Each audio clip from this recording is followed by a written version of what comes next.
કહું છું કે સારા લોકો છે, સારા લોકોની જરૂર છે. કોઈ પણ પક્ષમાં સારા વ્યક્તિઓને મત આપવો જોઈએ, હું એવું માનું છું સાહેબ.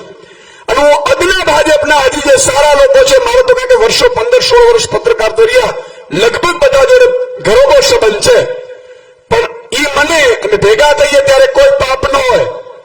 પણ એટલું કહું કે તમે જે કરો છો એમાં પાપના ભાગીદાર ભાજપને મત આપનાર ને અપાવનાર પણ બને છે. બને છે કે નથી બનતો?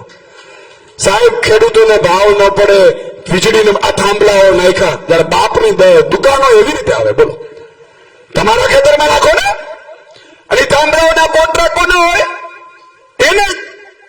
અને પાછી પોલીસ આવે, અને પોલીસનો તમે વિરોધ કરો તો માતા બેન દીકરીઓને સાહેબ, મારી આહિર માતાજી હોય, ચારણની દીકરી હોય, દરબારની દીકરી હોય, પટેલની દીકરી હોય, ટીંગા તોડી કરીને લઈ જાય. અરે તમારા બાપની ગઠિયાઓ, એટલો ખૂન ખુલે છે મને.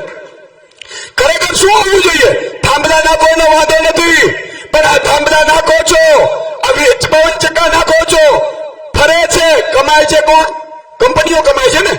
તો આપણા ખેતરમાંથી નીકળે અને કમાય કંપનીઓ. આપો અમને 10% ભાગ ભાઈ, આપો. અમે સામેથી લઈ આવીશું કંપનીઓ વાળાને. આવો.